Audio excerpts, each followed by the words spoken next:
salaamaaleykum mesdames messieurs ñu ngi leen di nuyu yéen ñëpp honorable député yi fi teew ñu ngi leen di nuyu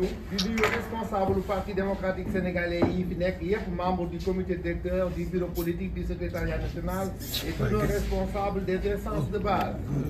di nuyu aussi les membres de la coalition Karim 24 qui sont là di wax rek ni parti démocratique sénégalais bañ ko sosee ba léegi ba ko président maître Abdoulaye Wade sosee ba léegi depuis 1974 dafa mës a taxaw di xeex pour démocratie Sénégal ci cosaanam boobu ak melokaanam boobu tradition boobu nga xam ne si mooy tradition xeex ñëpp xam ko ci loolu moo tax PDS bi nga xamee ni si fan yii ñu toog ñu passé am nañu problème ci suñu candidature frère Karim Meïssa Wade mu xeex lii mu xeex fan yii yëpp pour ñu restituer ko pour ñu delloo ko ay àqam ak yelleef moo tax ñu xeex lii ñu xeex yii yëpp fan yi pour que suñu frère écarté bi ñu ko écarté woon ci système ci élection yi mën a deñ parti bu nga xam ne si 26 ans d'opposition def nga ko mosoo manqué élection présidentielle ñu ñëw depuis 2012 2019 ñu xañ ñu ko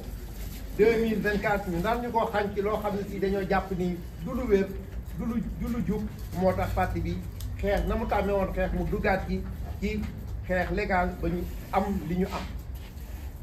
dañoo jàpp ni anomalie yi ak rëq-rëq yu bari yi nga xam ne si gis nañ ko ci processus électoral bi ci yoon wii ñu tegu wuti élection maanaam candidat ci tànninu candidat yi ci conseil constitutionnel ak rëq-rëq yi nga xam ne si am na wane na ni suñu système électoral am na ay problème ci ni ñuy contrôler parrainage yi am na ay problème aussi ci ni nga xam ne si dañ ciy tànne suñuy candidat défaillance yooyu yëpp ak rëq-rëq yooyu yëpp dafa nekk loo xam ne si bu ñu ko bàyyee mu dem dana indi coow loo xam ne si dana nërmeel suñu démocratie ndax coow li door na avant élection yi da doon continuer ci biir élection yi te bu ñu élection woon ba pare itam coow bu rëy a rëy lañ jub looloo tax parti démocratique taxaw looloo tax ñu jëkkoon a taxaw demander une résolution assemblée nationale député yëpp wote ko muy pour ñu def une commission d'enquête boobu installé nañ ko mi ngi ci liggéeyam ndax dañoo jàpp ni li xew lu jara lëñtu la lu xew lu jara gëstu la ndax jàpp nañ ni conseil constitutionnel am na lu fa xew te loolu war nañ koo xam ndax jàpp nañ ni ñu koo xam ni si teg nga sa candidature indi say dossier ñëpp xool ko mu wóor leen ni fii heure bii ñuy attee këyit gi wane ni Karim sénégalais dong la mi ngi nii ñu teg ko seeni loxo ñu gëm ci seeni bët ni du sénégalais dindi ko ci loolu jàpp nañ ni am na lu fa xew mooy la ma waxoon loolu fa xew nag lu mu mën a doon du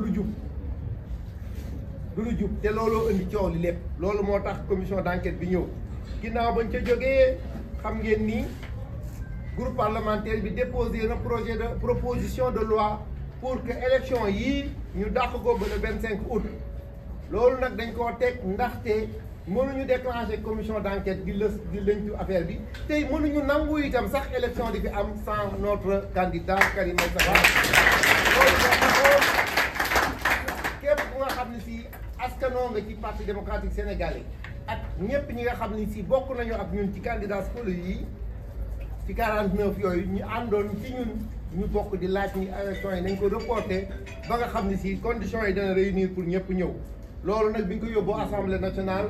am na député yu ko amandé ba tey jii fii ñu fi tey assemblée nationale woote na pour que élection présidentielle bi ñu reporté ko au 25 décembre 2024 au 15 décembre 2024 incha allahu rabbi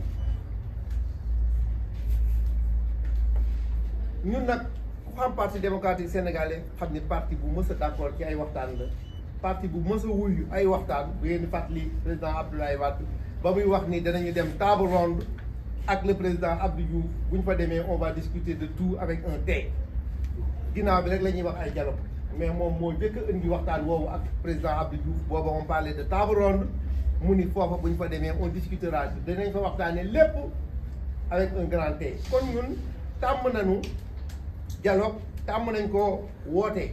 loolu moo daan nañ ko wuy yi ci opposition avant ñuy dem pouvoir fi ñu demee pouvoir itam président jógul woon di woote ay dialogue yi fi mujj aussi dem nañ ci ba mu jur li mu jur tey kon boog ñu ngi woo askanu politique du Sénégal yëpp acteurs politiques yi ñuy def politique yëpp ak société civile bi nga xam ne si itam kenn mënta def dara bàyyi leen société civile bi aussi nañu war dajaloo waaj ndax ñoom itam processus bi yëpp ak mbir mi toujours ñi ngi ciy dégg ñuy àddu kon kenn warta mën a def dialogue te doo leen dugal ci digg ba su ko defee ëllëg gi si biir ñoom ñu nekk suñu diggante ñoom ñoo war a nekk ci diggante politique yi li ñuy waxtaane ñu di ko seede di ko orienté di tegu ci ba nga xam ne si ëllëg gi si biir danañu mën a tegu fi ñu war a tegu ñu ngi invité donc politique yi ak société civile ñu toog waxtaan boo xam ne si war naa jur déggoo ci ay réformes yoo xam ne ay coppite yu ñu war a def ci code électoral bi ak ci yoon bi ñu war a awee pour dem élection ndaxte nag dafa jot ñu organiser ci Sénégal élection yoo xam ne si dañ koy def ak attekat boo xam ne si du far fenn mu nekk ci koo xam ne si kenn du am jiixi jaaxa ci moom kenn du am lenn looy xalaat ci moom koo xam ne dina mën a atte suñuy élection ba nga xam ne si dinañu mën a am élection yoo xam ni dañ koy def ci yoon wu leer te kenn du am loo ciy lënt looloo tax ñun fii ñu toll ci démocratie sénégalaise ñu parti démocratique sénégalais na mu daan def itam mu indi proposition wax ni léegi dafa bëgg ñu teg léegi Sénégal li ñuy wax une cour constitutionnelle à la place du conseil constitutionnel. bu ko defee di ñaan yàlla mu nekk cour boo xam ne dafay nekk une cour indépendante boo xam ni dana mën a superviser opération électorale yi ak intégrité et efficacité cour boobu nag dana mën a garantir ñu mën a am élection ak wot boo xam ni si dana nekk wot boo xam ni daal kenn du ci am jeexi jaaxa te dana mën a indi li nga xam ne si moom la peuple bi def PDS nag moom ci boppam mi ngi jël engagement ni fas yéene naa am taxawaay bu mat sëpp ci biir ci mbirum dialogue bi bu amee indi fa ay proposition taxaw fa pour que mbir mi tegu ci yoon pour que mbir mi buñ ko toppee bu ma indi coppite bu wér ci suñu système électoral comme ni nga xam ni si suñu taxawaay mate woon na ko depuis 91 bi ñuy liggéey ci affaire faute danañu taxaw daal pour que Sénégal ak citoyens yëpp retrouver confiance ci système électoral Sénégal boo xam ni si bépp citoyen sa carte wi fa nga koy dugal te nga xam ni si mooy nekk sa tànneef bu ngoonee nga xam ni la nga naroon namoon ci sa wot bi am nga ko ci xalaatin boobu ak ci nekkin boobu nag la ñu bëgg la ñuy wane ni PDS daal taxaw na pour lëkkaloo ak acteurs politiques yi ak société civile bi ñoom ñëpp pour ñu defar ñu tëggaat Sénégal boo xam ne si ëllëgam dafay dëgër Sénégal boo xam ni ëllëgam dafay basé wu ci démocratie ak évolution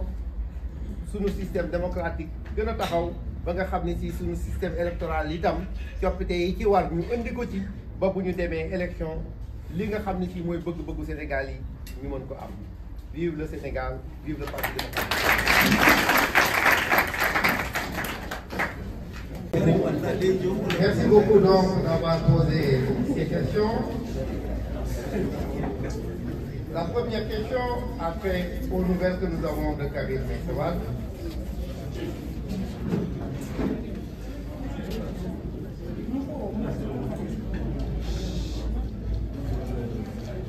Oui, nous avons des nouvelles de Karim et elles sont excellentes.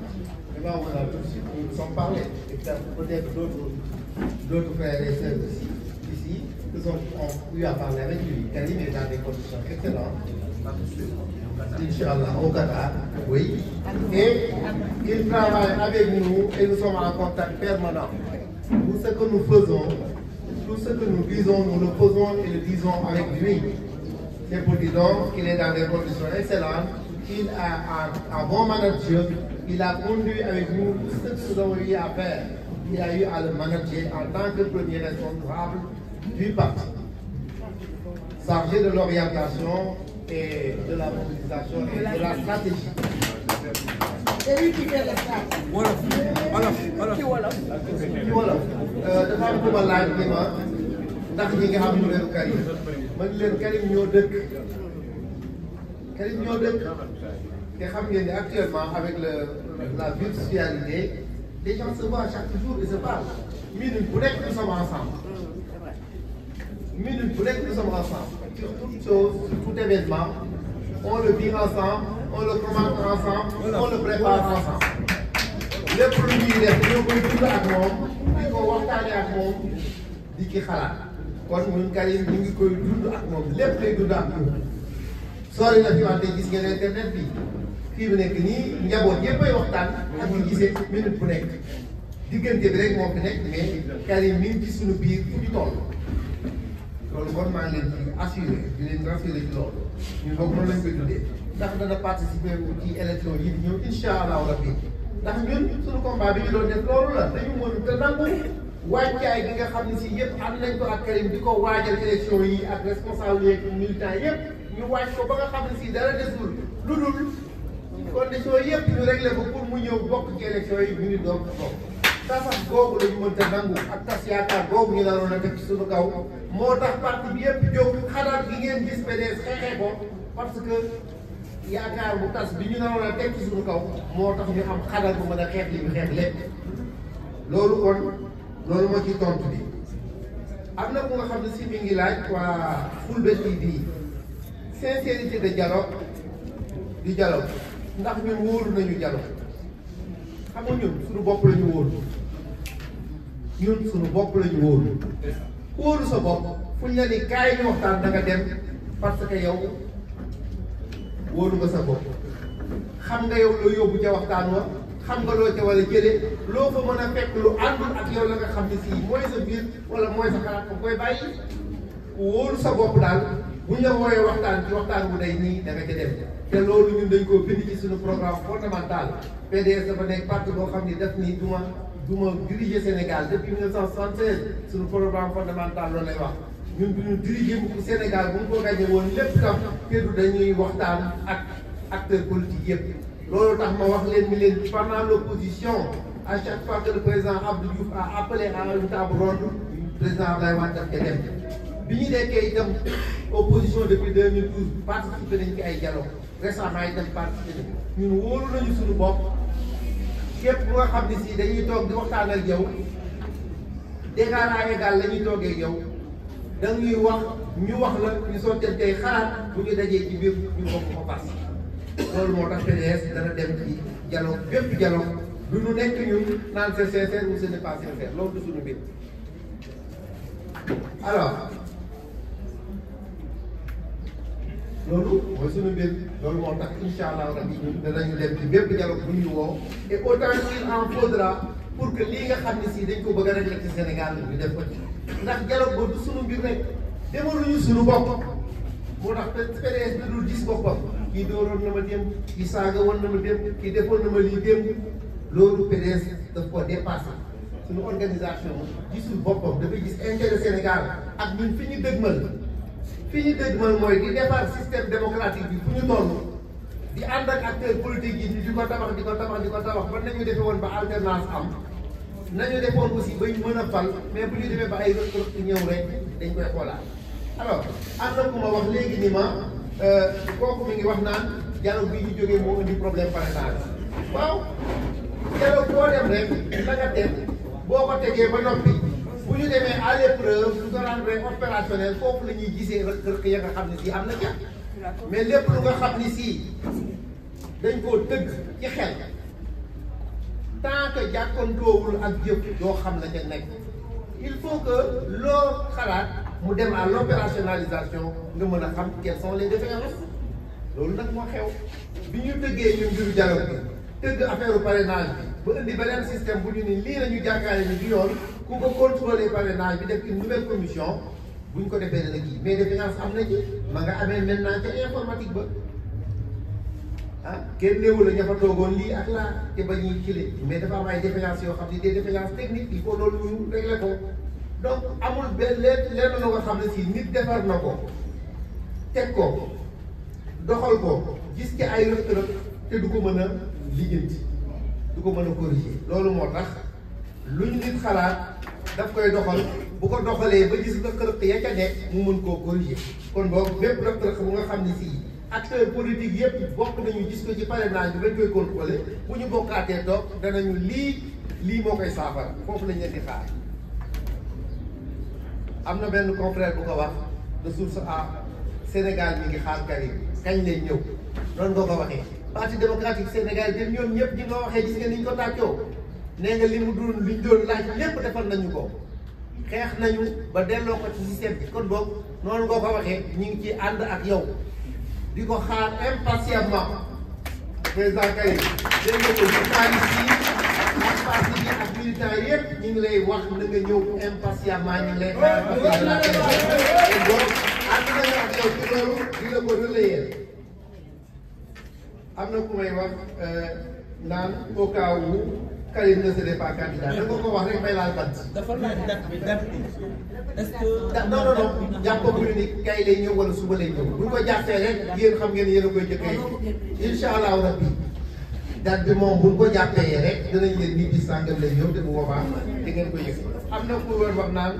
au cas où Karim ne serait pas candidat yooyu ñaan nañu yàlla mais vraiment waaye bi coow bi koy wax maa ngi laal bant comme li war a wax. voilà c'est une question waaye dàquma ko xam nga yéen vous êtes dans l'esprit ñun daal lii ñu liggéey lépp nii pour delloo si Karim ci élection yi la. àndoon nañoo moom waajal ko ba jekk defar suñu bagage yépp ak moom ba pare ba war a dem élection ñu ni du bokk. xeex na noo xeex ba nu reporter élection yi pour que ñëpp ñi nga xam ne si ñoom moom ñoo bokkoon situation mën a bokk incha allahu rabbi dañ koy xaar pour mu ñëw bokk bu soobee yàlla amuñu nag leneen la ñuy xalaat lu dul loolu incha allah. moom la ñu def ba def ci résolution pour demander une commission d'enquête defe naa ne bi ñu koy def bu ñu déglu assemblée nationale dégg nga li ñu wax waxaat naa ko itam. dama ni li nga xam ni si xew na conseil constitutionnel tey na xelu Sénégal yëpp jàpp nañ ni am na lu fa xew la fa xew nag looloo tax ñu teg commission d'enquête pour mu leer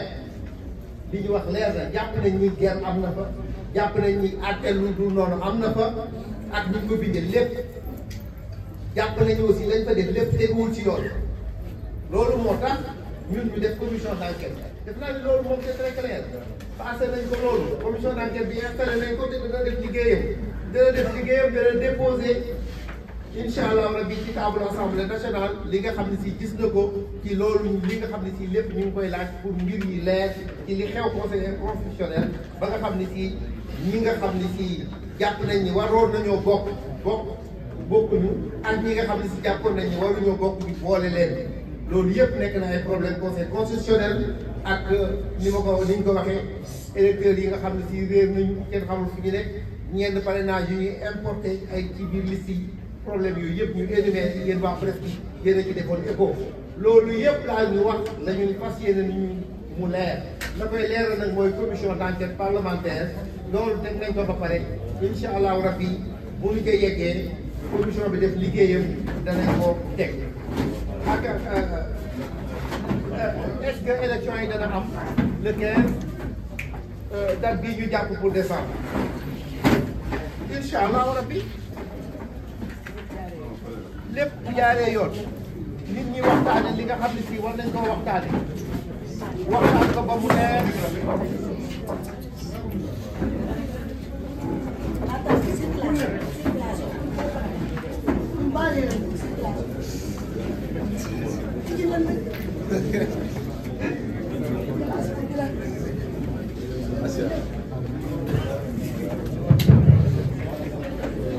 su fekkente ni acteurs politiques yi ak société civile bi bokk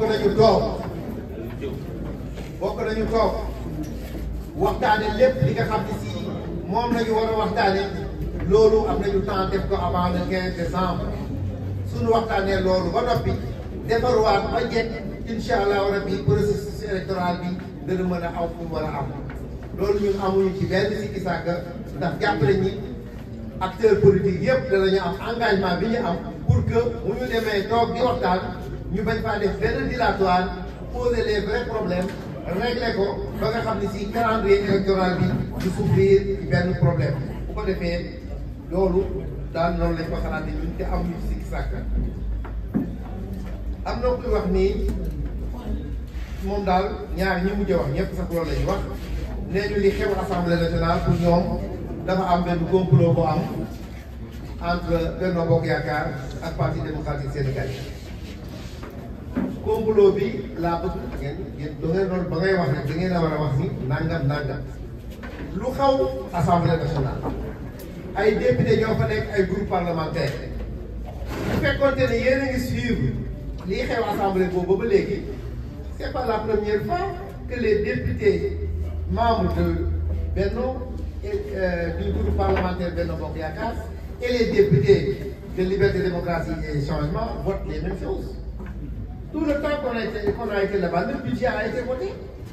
la loi des finances a été votée, nous l'avons voté avec eux. Est-ce que les Sénégalais ont dit qu'il y a un complot? À chaque fois que les députés jugent que tel texte qui est arrivé à l'Assemblée nationale est d'intérêt à être voté, ils le votent. Souvent, nous n'avons pas voté des textes. Souvent, nous disons que les députés vous votez pour le texte. Donc, vous expliquer. Donc, à chaque fois que le texte vient de l'Assemblée nationale, les députés disent que le texte vient de voter. Dans ce cas aussi, c'est la même chose. La commission d'enquête, les députés de Benno, nous nous équipe feuille bi waxal seen bopp ni ñoom ci seen bopp dañoo bëgg lii leer parce que ñoom ci seen bopp bëgguñu un système électoral corrompu bëgguñu dem ay élections yoo xam ni du leer pour seen candidat doxee nañu seen argument du man naa leen koy joxal tey ci ngoon da ngeen leen dégg dana xam nañu conférence presse am nañu conférence da nga fa dem nga posé waat leen question bi man daal li ma xam moom mooy moi j'ai un combat le groupe parlementaire a un combat le parti démocratique sénégalais a un combat bépp patriote ak bépp républicain boo xam ni gis nga ni ce combat bi il est fondé nga jàpp ci nous te remercions et la république est redevable.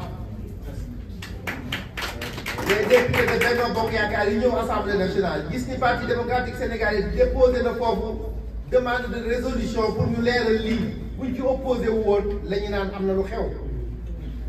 Mais nous, autant que nous, ils tiennent à ce que la vérité éclate, il y a du complot. Alors, c'est dans vos esprits que ça se crée. Donc, c'est dans ton esprit, s'il vous plaît, donc c'est dans ton esprit que j'aime le complot. Mais le complot, voilà la réalité des faits. C'est la même chose que ce qui s'est passé pour le report. On est des parlementaires, posez-nous un débat, argumenté par l'Assemblée nationale, nous beaucoup voter. Ce qui s'est passé, vous avez parlé de l'opposition. Nous sommes de l'opposition, une partie de l'opposition d'Ewa. Il y a des oppositions au Sénégal. Nous sommes une partie de l'opposition. Nous avons nos points de vue et nos méthodes de lutte. Vous avez vu ce que nous avons fait quand le PDS s'est senti spolié, victime d'une injustice. Nous avons utilisé nos arguments de droit. Nous nous sommes adossés à la Constitution et à la législation sénégalaise pour déclencher une lutte légale. Les Sénégalais devaient applaudir à cela.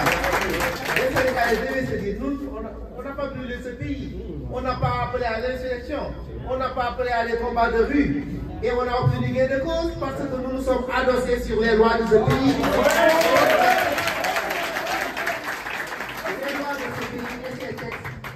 nous ont donné des moyens de lutter. Et les démocrates et les républicains nous ont suivis dans cette lutte. C'est ce qui s'est passé. C'est pourquoi les députés, des députés de l'Assemblée nationale ont voté avec nous la résolution. Pour le report aussi, c'est la même chose. J'ai entendu certains de vos confrères dire que nous n'avons pas accepté le débat hier. 42 intervenants, 42 exactement, ont eu à prendre la parole et a dit pendant 6h30. Je suis très précis. C'est 42. Je suis très précis. 42 collègues ont pris la parole pendant 6h20. On faisait des séances, vous n'avez pas 42 intervenants, et on dit qu'il n'y a pas de débat. Il faut vraiment que les gens disent la réalité. Le débat s'est véritablement instauré. l'opposition avait mis une stratégie pour que l'on ne vote pas. Nous aussi, nous sommes des parlementaires. Nous avons usé de stratagèmes réglementaires pour dénouer leur stratégie. Et ça, ce sont des procédures. Au Parlement, la bataille politique s'adosse sur des procédures. Ils se sont adossés sur une première procédure, c'est-à-dire les motions préjudicielles. Alors, ces motions,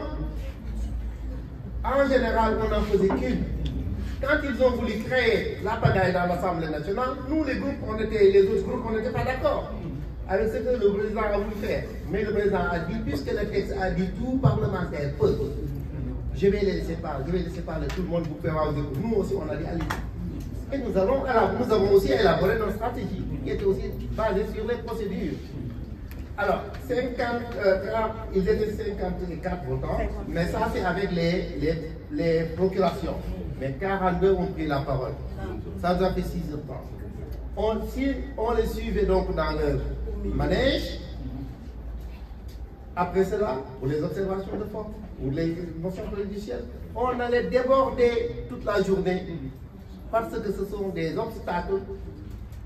procéduriers qu'ils avaient mis en place. Alors nous aussi, nous avons déclenché une autre procédure. Quand, en tant qu'auteur de la proposition, j'ai droit à la parole à chacun que je la demande.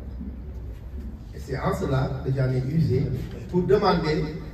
pour dire qu'on avait assez débattu de la question, on connaissait déjà l'avis de chacun ici présent et que j'ai demandé à la plénière de déclencher le vote. Alors, quand la question est posée, le président de l'Assemblée nationale doit poser la question à la plénière. Qui est pour la proposition du collègue et qui est contre? Alors, ils sont venus faire obstruction à la poursuite des débats. Le règlement intérieur de l'Assemblée nationale ne permet pas une obstruction physique au travail parlementaire. Le travail parlementaire peut être stoppé, peut être arrêté, peut être différé, mais par les procédures dans le règlement intérieur, mais pas par par la force physique. Alors, l'article 53 de notre règlement intérieur le stipule à chaque fois que des collègues députés perturbent le fonctionnement régulier en s'obstruant, en faisant de l'obstruction, le président est fondé à requérir la force légale. On le dit, le président, l'article 53 dit, le président seul a la police de l'Assemblée. Il est chargé de veiller à la sûreté intérieure de l'Assemblée. Il peut à cet effet requérir la force armée et toute autorité dont il juge le concours nécessaire. Cette réquisition peut être adressée directement à tout officier et fonctionnaire qui sont tenus d'y déférer immédiatement sous les peines prévues par la loi, article 3 de l'ordonnance numéro 74 du 3 septembre. Il peut faire expulser de la salle des séances ou faire arrêter toute personne qui trouble l'ordre. Alors, le président a tellement palabré, vous l'avez vu, mais quand des collègues viennent faire obstruction à ce que le travail parlementaire continue, sabote les micros, vous avez vu qu'on a été obligé de chercher un autre micro, alors il était normal que le président responsable de la sécurité et de la tenue régulière de la séance trouve le moyen légal de faire continuer nos travaux, et c'est ce qu'il a fait. Les collègues ont été conviés gentiment à quitter la salle par les forces de police interne. Cela a été fait et la sérénité est revenue dans la salle et la procédure a continué. Et vous avez vu que c'est un vote massif de 104. 104 parlementaires ont voté le report. Donc, c'est un vote majoritaire. Donc, nous félicitons l'ensemble des députés qui nous ont soutenus pour le report. Ils l'ont fait pour l'ensemble des spoliés. Nous avons porté cette lutte pour l'ensemble des candidats qui étaient dans le même cas et d'autres Ce qui fait donc que le processus électoral va redémarrer avec l'ensemble des acteurs qui auront satisfait aux conditions qui seront définies dans le temps quand nous aurons révisé encore la procédure. C'est dire donc que nous nous inscrivons toujours dans la légalité et l'Assemblée a fonctionné dans la légalité. Donc la procédure, les procédures et les batailles parlementaires doivent être basées sur des procédures mais pas sur le forfait. Merci. Je vous remercie. Merci.